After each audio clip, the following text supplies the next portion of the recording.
গাভী কখন বাচ্চা দেবে এটা যদি ঠিক একদিন আগেই বুঝে যান তাহলে অনেক বড় দুর্ঘটনা এড়ানো সম্ভব। কারণ অনেকেই বুঝতে পারে না গাভী ঠিক কখন বাচ্চা দিতে যাচ্ছে। জরায়ুর মুখ ফুলে যায় এবং স্বচ্ছ হালকা সাদা রঙের মিউকাস বের হতে শুরু করে।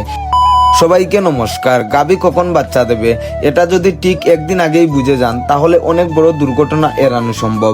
কারণ অনেকেই বুঝতে পারে না গাভী ঠিক কখন বাচ্চা দিতে যাচ্ছে।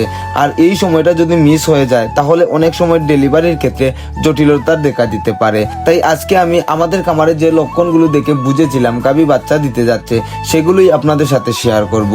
প্রথম যে লক্ষণটা আমরা লক্ষ্য করেছিলাম, গাভীর দুধের বাট অনেক বড় হয়ে যায় আর দুধে ভরে যায়। সাধারণত বাচ্চা হওয়ার কয়েকদিন আগে থেকেই এই পরিবর্তন দেখা যায়। তাই এই লক্ষণগুলো দেখলে গাভীকে নিয়মিত পর্যবেক্ষণে রাখবেন।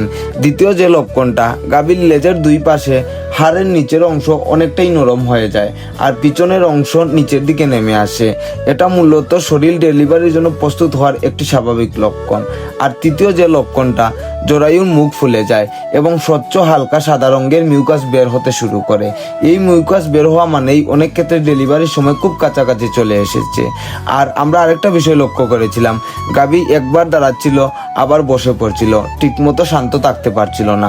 সকাল থেকেই আমরা এই লক্ষণগুলো দেখতে পাচ্ছিলাম। তাই দেরি না করে গাভীটাকে আগে আলাদা করে নিয়ে যাই। এতে করে ডেলিভারির সময় আমাদের কাজও সহজ হয় আর গাভীটাও অনেক স্বস্তিতে থাকে। তবে একটা কথা অবশ্যই মনে রাখবেন, সব গাভীর ক্ষেত্রে সব লক্ষণ একসাথে নাও দেখা যেতে পারে। কোনো গাভীর ক্ষেত্রে আগে দুধের বাট ফুলে, আবার কারো ক্ষেত্রে আগে মিউকাস বের হয়। আর যদি দেখেন বাচ্চার পা বের হয়েছে কিন্তু দীর্ঘ সময়েও ডেলিভারি হচ্ছে না, অথবা গাভী খুব কষ্ট পাচ্ছে, তাহলে একদম দেরি না করে একজন ভেটেরিনারি ডাক্তারের সাহায্য নেবেন। কারণ সময় মতো সঠিক সিদ্ধান্ত নিলে মা, গাভী ও বাছুর দুজনকেই নিরাপদ রাখা সম্ভব। তো যাই হোক বন্ধুরা, আপনারা কমেন্ট করে অবশ্যই জানাবেন আপনার গাভীর বাচ্চা হওয়ার আগে কোন লক্ষণটা আপনারা সবচেয়ে বেশি লক্ষ্য করেছেন। সবাইকে ধন্যবাদ এতক্ষণ সাথে থাকার জন্য। সবাই ভালো থাকবেন, সুস্থ থাকবেন। দেখা হবে পরের কোনো একটি নতুন ভিডিওতে। হর হর মহাদেব।